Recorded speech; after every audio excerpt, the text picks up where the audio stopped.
Ons begin met die 4de deel van die Ou Paaie kursus en dit is met seën in die baarmoeder. So dis die 2de keer wat ons gaan seën. Ons het laasweek geseën met konsepsie. Hierdie week seën ons in die baarmoeder. Goed, Psalm 139 vers 13 tot 16. Want U het my niere gevorm, my in my moeder se skoot gewee. Ek loof U, omdat ek so vreeslik wonderbaar is. Wonderbaar is U werke, en my siel weet dit al te goed. My gebeente was vir U nie verborge, toe ek in die geheim gemaak is nie. Kunstig geweef in die diepte van die aarde. U oë het my ongevormde klomp gesien, en in U boek is hulle opgeskrywe, daar dat alles bepaal was, tot toe nog geen een van hulle daar was nie. So God het jou gevorm baie beslis, soos wat ons lees in die Psalm, en God het al jou dae bepaal voordat dit nog daar was. Ons lees ook in Jesaja 44 vers 24, so sê die Here jou verlosser, en hy wat jou geformeer het, van jou moederskoot af. So God het jou geformeer in jou moederskoot. Galasiërs 1 vers 15 tot 16, maar toe dit God behaag het, wat my afgesonder het van die skoot van my moeder af, so al in jou mamma se maag, het God vir jou 'n plan gehad, hy het jou afgesonder vir hom. Goed, nou kom ons kyk na hierdie moeilike situasie. Ek is gewelddadig verkragt toe ek 15 jaar oud was en my oudste seun is daar uitgebore. Dink jy dit was God se wil en plan vir daardie man om my te verkragt, sodat my eerste seun gebore kon word? So dit is ietsie om bietjie oor na te dink. Die antwoord is baie beslis nee. Wat die verkragter gedoen het was sonde, gemotiveer deur Satan en nie deur God nie. Maar God gebruik alle duistere planne van Satan en hy draai dit om in 'n seëning en tot voordeel vir ons. God is nie die skrywer van alle omstandighede nie, maar hy is die meester van alle omstandighede. En ons lees in Romeine 8 vers 28 en ons weet dat vir hulle wat God liefhet, alles ten goeie meewerk, vir hulle wat na sy voorneme geroep is. So God verander elke slegte ding op die einde in 'n blessing vir ons. So dit was baie beslis nie God se plan dat die girl verkragt moes geword het nie, maar God het die baba beplan. Die baba was baie beslis beplan. Dit was dalk nie veronderstel om so te gebeur nie, maar dat daai kind ook gebore is met 'n baie spesifieke doel. Dit is die waarheid. Okay. So onthou, ons is besig met die Ou Paaie kursus en die Ou Paaie kursus gaan oor die paaie of die maniere wat die Jode in die Ou Testament gevolg het, wat lewe net laat werk het, soos wat ons aanvanklik in die eerste 2 inleidingshoofstukke met julle gedeel het. So die hoofrolspeler in die tyd wat die baba in die mamma se maag is meestal die mamma, want sy is 100% van die tyd nou besig met die baba, maar ook pappa. So kom ons kyk, mamma is die hoofrolspeler, haar houding, woorde en emosies het 'n enorme invloed op die kind. Pappa seën dan vir mamma en die manier waarop hy mamma hanteer, kan 'n betekenisvolle invloed op die groeiende baba hê. Okay, die sleutelvraag om te antwoord, so wat is die vraag in daai baba se hart wat geantwoord moet word? Word ek aanvaar en is ek veilig? Hoort ek hier? God sal antwoord. En Satan sal antwoord. Satan sal baie hard probeer om sy boodskap in daai kind se hart in te plant. God se boodskap sal die kind se identiteit en roeping seën. Satan se boodskap sal dit vervloek. So Satan sou iets sê soos nee, ons aanvaar jou nie. Satan sal mamma of pappa gebruik, of 'n oupa of 'n ouma, om hierdie boodskap in die kind se hart in te plant. Nee, ons aanvaar jou nie. Die plek is nie veilig vir jou nie. Jy moenie eers hier wees nie. Ons soek jou nie. Jy is 'n indringer, 'n irritasie of 'n nuisance. Waar as God se boodskap sal wees, jy word aanvaar en jy is veilig hier. God het vir jou 'n bespreking gemaak en ons wag vir jou met 'n groot verwagting en afwagting vir die opwindende nuus van jou koms. Ons sal lief wees vir jou, ons sal jou beskerm, ons sal jou groot maak, ons sal na jou kyk, ons sal jou seën in elke moontlike manier. So kom ons kyk. om vervloek te wees in die baarmoeder versus om jou kind te seën in die baarmoeder. So om jou kind te seën sal wees as daar 'n beskermende heiding van 'n huweliksverbond is, so pappa en mamma is getroud en hulle bly in 'n huis en hulle wag met opwinding vir die baba. Die boodskap wat die ouers en die kind wil hê sal aanvaar word, dat die ouers die kind wil hê en sal aanvaar word oorgedra. So ons is lief vir jou, ons soek jou, ons wil jou hê. Dit word oorgedra aan die baba in die mamma se maag. Die ouers is opgewonde oor die geskenk van God met die bevrugting van hierdie kind. Die mamma is vry van emosionele spanning en onrus in haar lewe. Dit sal 'n baie groot seën wees. Mamma en pappa voorsien 'n omgewing van liefde en koester en genot. Okay, so vir die kind om vervloek te word, sal wees, pappa en mamma is dalk nie getroud nie, of dit was dalk 'n one night stand, of dit is dalk 'n affair gewees, of hoe ook al, dit is nie in 'n beskermende heining nie, en dit was dalk nie deur die ouers beplan nie. Okay, so die ouers dra die boodskap aan die ongebore kind oor, dat die kind nie welkom is nie, en dit kan een ouer wees, of dit kan al twee ouers wees. Mamma is dalk opgewonde dat die baba moet kom, maar pappa is dalk glad nie opgewonde nie, want hy besef finansiëel gaan dit nie werk nie, of ouma wil dalk nog 'n kind gehad het nie, of dit is dalk 'n seentjie en hulle wou 'n dogtertjie gehad het, of wat ook al die geval mag gewees het. Om jou kind in die baarmoeder te vervloek sal wees 'n gevoel dat die kind in die pad gaan wees en 'n indringer gaan wees in die mamma se lewe. Baie keer is pappa jaloers op mamma se lewe. Baie keer is die huis te klein, baie keer is die omstandighede net nie reg nie. Mamma het 'n is op die verge om 'n verhoging te kry by die werk en of in 'n ander pos in te gaan, en nou omdat sy swanger is, kan dit nie gebeur nie, wat ook al die omstandighede daar is. Die mamma se lewe het baie onrus en emosionele spanning, sy het dalk vrees en angstigheid. Dit kan wees omdat hulle sê nou maar moes getrek het, of omdat oupa en ouma nie, die pappa se ouers dalk nie die kinders aanvaar nie, of pappa drink dalk baie, of wat ook al daai vreeslike spanning vir hom gee, dalk finansiëel. Okay, en dan ouers kommunikeer nie 'n gevoel van koester of liefde of waarde na die kind toe nie. So hulle is net afbot oor die kind. Okay, en die mamma probeer om te aborteer, dit gebeur ook baie kere. Kom ek lees vir julle van 'n voorbeeld van seën in die baarmoeder. Ons lees in die Bybel hoe die babas reeds in die baarmoeder 'n seëning erken in die interaksie tussen Maria, wat Jesus se mamma was, en Elisabet. Maria, die moeder van Jesus, het vir Elisabet gaan kuier, en ons lees in Lukas 1 vers 41 tot 44. En toe Elisabet die groet van Maria hoor, het die kleintjie in haar skoot opgespring, en Elisabet is vervul met die Heilige Gees en het met 'n groot stem uitgeroep en gesê: "Geseënd is jy onder die vroue, en geseënd is die vrug van jou skoot. En wat het my oorgekom dat die moeder van my Here na my toe kom? Want kyk, toe die geluid van jou groet in my ore klink, het die kindjie in my skoot van vreugde opgespring." So daarso is die baba reeds in die moeder skoot geseën, soos ons nou kan sien uit die Bybel. 'n Vervloeking, kom ek lees vir julle Psalm 58, maar ek lees al van die klimaks van die verses in vers 4, maar ek lees vir julle van vers 2 af. Psalm 58 vers 2. Spreek julle waarlik geregtigheid, o gode, die psalmdigter sê vir die gode. Spreek julle waarlik geregtigheid. Nou onthou, ons praat baie keer van die ongeregtighede of die iniquities in Engels, wat maar ons het vir mekaar gesê, dit is in die gees vasgevang en is amper 'n karaktereienskap. So ek is so want my pa was so, want my oupa was so. Ons gaan sê nou maar wat 'n voorbeeld kan ek vir julle gee? My oupa was 'n alkoholist, my pa was 'n alkoholist, ek is 'n alkoholist. Of dalk was die mans narcissiste geweest. Dalk my oupa praat hard met vrouens, my pa het hard gepraat met vrouens, so ek is ook nou maar net so.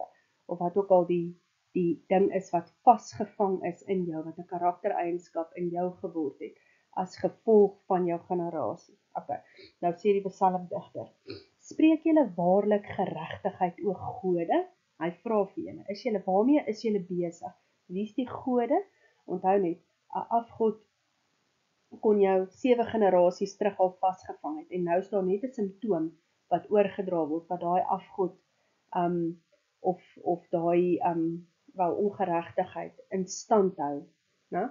Nou sê hy, nou raas hy met die gode. Nou sê hy van, spreek julle werklik geregtigheid, o gode, oordeel julle die mensekinders regverdig. Hierdie ouens weet nie eers waarmee hulle besig is nie. Is dit regverdig van julle om hierdie goed aan te hou, in stand te hou van geslag tot geslag tot geslag? Nou sê hy in vers 3, ja, julle bedrywe ongeregtighede of iniquity in die hart. Julle weeg op aarde die geweld van julle hande af. Julle verontskuldig julle self. Hierdie ouens gaan aan op hulle eie nood, want julle het dit aanvanklik in hulle ingeplant. Julle weeg dit van julle hande af. Julle maak eintlik of julle goed doen. En hierdie ouens hou aan om in die afgrond in te verder en verder te gaan. Dan sê hy vers 4, en dit is wat ek met julle wil deel vandag. Afvallig is die goddelose, in Engels is dit die wicked, mense van geboorte af. Hoor julle, van geboorte af. So kan jy dink dat dit moontlik kan wees, dat jy afvallig kan wees, van geboorte af. Die leuensprekers dwaal van die moederskoot af. Baie ontstelling. So kom ek hierdie vers vir julle mooi uit mekaar uitvat. Daai afvallig in Engels is estranged, is in Hebreëus is die woord zur, wat beteken om te voel of jy kom uit 'n ander familie, verwerp, dat jy nie inpas nie. Dit is soos om by 'n partytjie op te daag en jou naam is nie op die gastelys nie. Of daar's nie vir jou 'n plek gedek aan die tafel van, sê nou maar 'n troue of ook al waar kan jy is. Okay. Maar 'n kind in die baarmoeder wat nie verwag of welkom is nie, het nêrens omheen te gaan nie. As jy by hierdie partytjie opdaag, kan jy nog in jou kar klim en ry. Maar as hierdie kind by hierdie partytjie opdaag, is hy stak. Hy gaan daar bly, of hulle hom nou wil hê of nie. So dink aan daai gevoel, jy stap by hierdie partytjie in, dis dalk 'n troue of 'n 21st of wat se funksie ook al jy na toe gaan. Jy is uitgenooi, hier staan jy voor die gastelys, jou naam is nie op hierdie bord. Jy kan jy imagine daai gevoel in jou hart. Nou dink nou aan hierdie baba. Hy's in die baarmoeder, ewe skielik is sy naam nie op die gastelys nie. Niemand soek hom nie. Daar's nie vir hom 'n kamer in die huis nie. Boeties en sissies wil nie eintlik hê, want met wie moet hy nou 'n kamer deel? Nee, elkeen moet sy eie kamer hê. Oupas en oumas sê daar's nie finansies nie. Wat het julle gedink om dit te doen? Pappa en mamma is dalk nie getroud nie. Dis dalk 'n skande. Hoe ook al dit mag wees. Hierdie arme kind sit in hierdie omstandighede en hy het nêrens heen om te gaan nie. En dan kry hy daai diep gevoel in sy hart van, ek pas nie in nie, en niemand wil my nie. Afvallig is die goddelose. Die volgende woord is daar goddelose, of wicked, wat in die Hebreëus rasha is, wat beteken om geokkupeerd te wees, om nie te kan fokus nie, 'n gebrek aan vrede aan die binnekant. Hulle dwaal heen en weer met 'n diep innerlike konflik. En dit kan enigiemand van ons wees. Ons almal het al so gevoel. Daai diep innerlike gevoel van, wie is jy, waarheen is jy op pad, hoekom is jy hier? Jy pas nêrens in. En dan daai dwaal is 'n stry in Engels. Jy dwaal van die moederskoot af. En dit is in Hebreëus da'a, en dit is om te wankel, om heen en weer te val soos 'n dronk man, om rond te dwaal. Gaan deur die lewe nie op 'n reguit pad nie. Dwaal en val rond soos 'n dronk man. So ek lees nou weer vir jou, dan gaan jy nou anders te hoor. Afvallig of estranged is die goddelose of wicked mens van geboorte af. Die leuensprekers dwaal, val rond van die moederskoot af. So as kinders nie geseën word in die moederskoot nie, dwaal hulle in die baarmoeder. In die grootmens lewe eindig hulle op met 'n gypsy gees. Dit affekteer hulle loopbaan. Hulle beweeg van werk tot werk, soms van loopbaan tot loopbaan, verskillende plekke, nooit tevrede nie gelukkig nie, want hulle ongelukkigheid is diep in die binnekant. Hulle soek meer. Partykeer begin hulle drink. Partykeer kry hulle tattoo op tattoo op tattoo. Hulle het 'n diep binne ongelukkigheid. Totdat hulle die Here toelaat om daardie afvallige gevoel te verwyder en te vervang met 'n gevoel van, ek hoort, want God kan dit doen, en dit is wat God vir jou wil doen. Right, ons lees van 'n voorbeeld van procrastination. Die Afrikaanse woord is uitstel. En hierdie ou was altyd laat vir afsprake gewees. Inteendeel, hy was amper 'n couch potato. Hy was nooit lus om werk toe te gaan nie. Hy was so half doelloos gewees. Nooit vreeslik gepresteer by die werk nie. Altyd laat vir afsprake. Nie oef nie, as jy dit nou so wil stel, man. So hulle het gebid en vir die Here gevra om die oorsaak van hierdie simptome te openbaar. Die man het in die fetale posisie gaan lê en begin huil. Hy het 'n oorweldigende gevoel gehad dat hy in sy ma se baarmoeder is en nie gebore wil word nie, omdat sy ma en pa gereeld gestry het en daar verskeie emosionele uitbarstings tussen hulle was.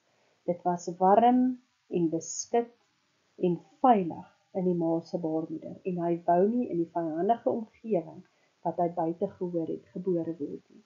Jesus het hom bedien en die leuen in sy hart dat hy nie welkom of aanvaar sou wees in die nuwe situasie nie, verwyder en dit vervang met die waarheid dat hy wel aanvaar en welkom sou wees. En hierdie ou se lewe het handomkeer verander. Hy het omvang gehad, hy was altyd op tyd vir sy afsprake, hy het begin 'n Excel by sy werk, dit het hom baie goed gegaan. Okay, voorbeeld van 'n vrou met depressie, nog 'n getuienis wat ek met julle kan deel. Okay, sy het verskeie weke per jaar op dieselfde tyd vreeslik depressief geraak. Hulle het die Here gevra wat die wortel van haar depressie was. En sy het 'n intense gevoel van verwerping, verlies en rou ervaar.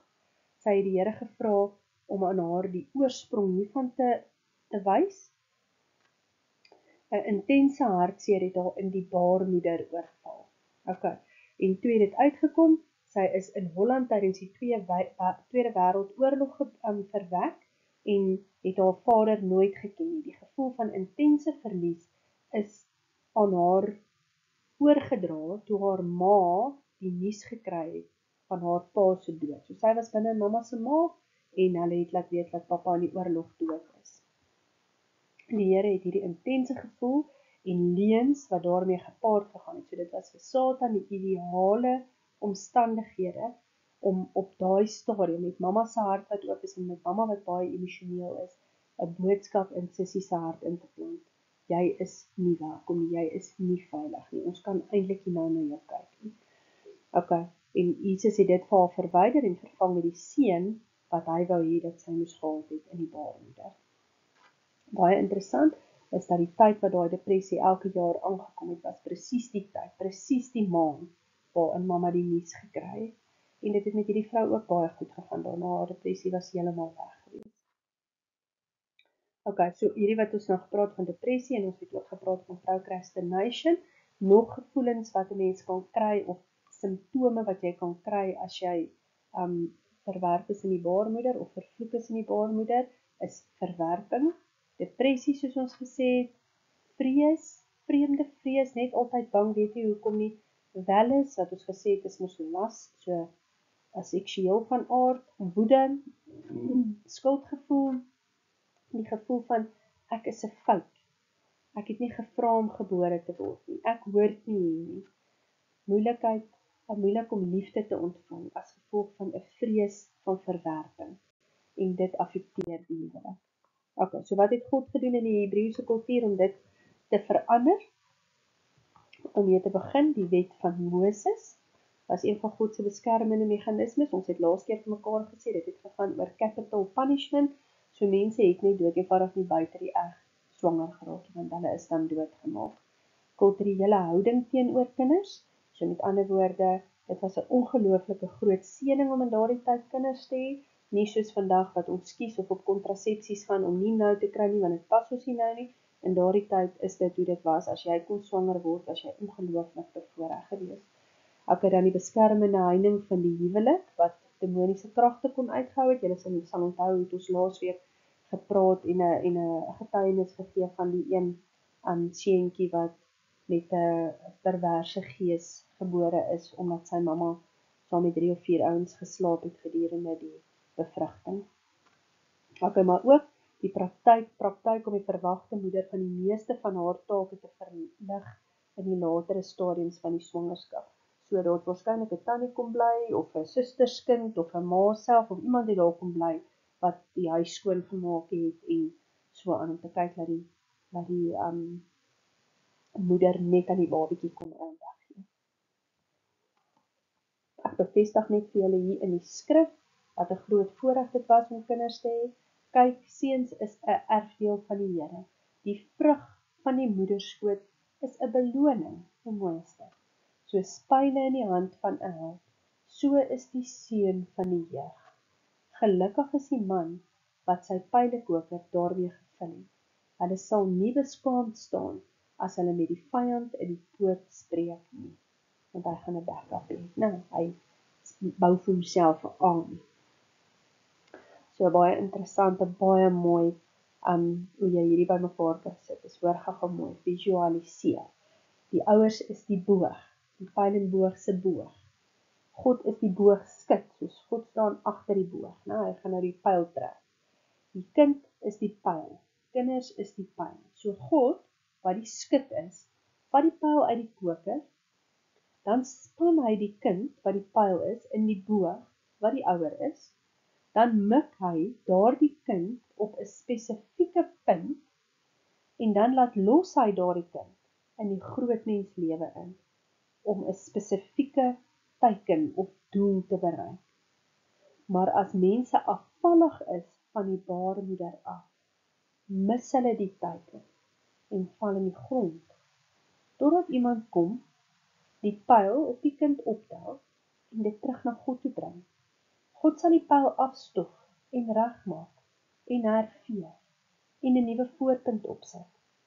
Dan sal hy die pyl weer span en aanlê na daardie teiken. En dit is hoe God werk. Hy wil altyd restoreer. Hy wil altyd regmaak. Ek wil vir jou sê, hoe dieper jy in die grond lê, hoe groter is die getuienis wanneer jy jou teiken bereik. God gee nie op jou nie. Moenie opgee nie. Gaan na God toe. Hy sal dit vir jou regmaak. Hy sal jou optel. Hy sal jou afstof. Hy sal jou weer nuut maak. Hy sal jou weer doel en rigting gee. Dit is wat sy hart is vir jou en vir my. Goed. So 'n gebed wat ons sou bid, as jy jou kind probeer aborteer het. Ek gaan dit saam met jou bid. Jy hoef nie te volg op die skerm nie. Jy kan op hierdie stadium net jou oë toemaak.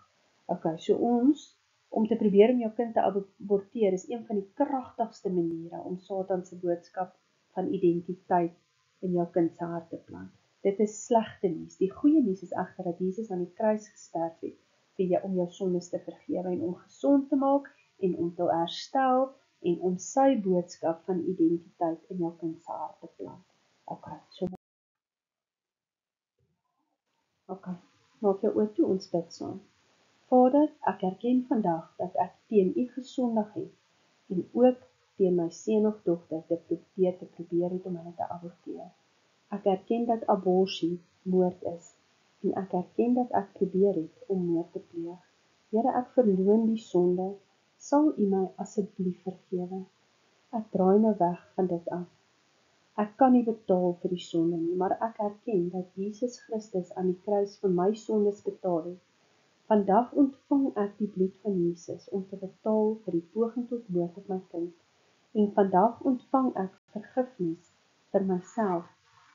Vader, omdat U my vergewe het, vergewe ek myself ook vandag vir die sonde van poging tot moord op my kind.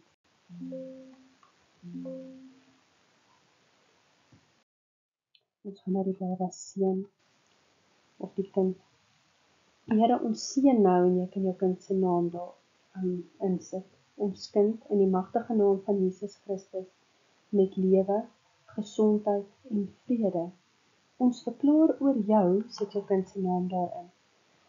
Ons kind, dat ons jou wou hê, dat ons jou aanvaar en dat jy veilig is in ons familie. U het haar of hom vir ons gegee en vandag ontvang ons hierdie kosbare baba as 'n geskenk van U af. Sit die kind se naam daarin. Ons kind, ons seën die tyd wat jy in jou ma se baarmoeder spandeer het. Deur die bloed van Jesus Christus breek ons die krag van enige boodskap wat die vyand na jou probeer stuur het. Ons verklaar dat jy bevrug is deur die wil van God op die regte tyd.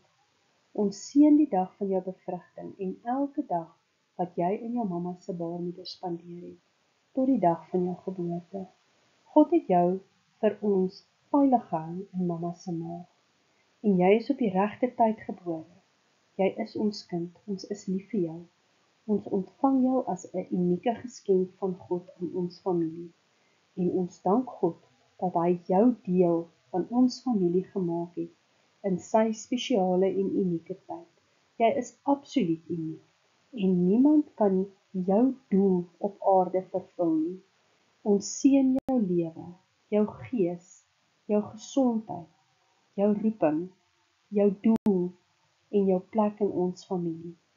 Mag God jou seën in alles wat jy is en alles wat jy doen, al die dae van jou lewe. So as jy 'n kind het, wat jy altyd gedink het 'n indringer in jou lewe is, en jy dink dat jy sy identiteit vervloek het in die baarmoeder, dan gaan ons nou die volgende lees. Jy kan weer jou oë toemaak. Vader, ek erken vandag dat ek 'n agent vir Satan was om die verkeerde boodskap van identiteit aan my kind oor te dra. Here, ek verloon die sonde wat ek gedoen het om my kind se identiteit te vervloek en ek vra U om my te vergewe. Ek draai nou weg van die sonde af. Ek kan nie vir hierdie sonde betaal nie, maar ek erken dat Jesus Christus aan die kruis gesterf het vir my sonde vandag. Vandag ontvang ek die bloed van Jesus om te betaal vir die sonde wat ek gedoen het, deur my kind se identiteit te vervloek. En omdat Jesus Christus reeds vir die sonde betaal het, ontvang ek vandag U vergifnis. Here, omdat U my vergewe, kies ek vandag ook om myself te vergewe daarvoor dat ek my kind se identiteit vervloek het. Ons gaan nou die kind seën. Here, ons seën nou hierdie kind in die magtige naam van Jesus Christus met lewe, gesondheid en vrede. Ons verklaar oor jou, jy kan jou kind se naam daarin sit, dat ons jou wou hê en dat ons jou aanvaar en dat jy veilig is in ons familie. U het hierdie kind vir ons gegee en vandag ontvang ons hierdie kind as 'n geskenk van U af. Kind, ons seën die tyd wat jy in jou ma se baarmoeder spandeer het. Deur die bloed van Jesus Christus breek ons die krag van enige boodskap wat die vyand na jou probeer stuur het. Ons verklaar dat jy bevrug is deur die wil van God op die regte tyd. Ons seën die dag van jou bevrugting en elke dag wat jy in mamma se maag spandeer het, tot die dag van jou geboorte. God het jou vir ons veilig gehou in mamma se maag en jy is op die regte tyd gebore. Jy is ons kind en ons is lief vir jou. Ons ontvang jou as 'n unieke geskenk van God aan ons familie en ons dank God dat hy jou deel van ons familie gemaak het in sy spesiale en unieke tyd. Jy is absoluut uniek en niemand kan jou doel op aarde vervul nie. Ons seën jou lewe, jou gees, jou gesondheid, jou roeping en jou doel en plek in ons familie. Mag God jou seën in alles wat jy is en alles wat jy doen, al die dae van jou lewe. Amen. Goed, jy kan presies daardie selfde gebed, die laaste deel van daardie gebed bid. As jy 'n kind het wat reeds gebore is of wat jy net wil seën in die baarmoeder. Die laaste gebed wat ek saam met jou wil doen, is om 'n gebed te bid vir enige iemand wat jy ken of wat jy van weet, wat nog nie gebore is nie, wat nou op hierdie huidige oomblik in 'n vrou se baarmoeder is. So jy kan 'n oom wees, jy kan 'n tannie wees, jy kan 'n oupa wees, jy kan 'n ouma wees, jy kan die mamma of die pappa wees, dan kan jy hierdie vir jou kind bid. Maak jou oop toe. Vader, dankie vir hierdie baba. Hy of sy is 'n kosbare geskenk vir ons. Ons bid dat U hierdie baba sterk en gesond en vol lewe sal hou in die baarmoeder. Here, vul asseblief hierdie baba met U Heilige Gees in die baarmoeder en laat hom of haar U liefde en beskerming voel Hallo klein ding, dit is jou papa of mamma of jy kan sê wie jy is. Ek is lief vir jou. Ek kan nie wag om jou te sien wanneer jy gebore is nie en om jou op jou pragtige gesiggie te soen nie. Ons is so bly dat jy hier is en ons sal altyd hier wees vir jou om na jou te kyk en om jou veilig te hou. Jy behoort in ons familie en jy het 'n plek by ons. Jy is so vreeslik wonderbaar deur God gemaak en hy het jou afgesonder vir hom om hom te dien al van die tyd in jou mamma se maag af en vir al die dae van jou lewe.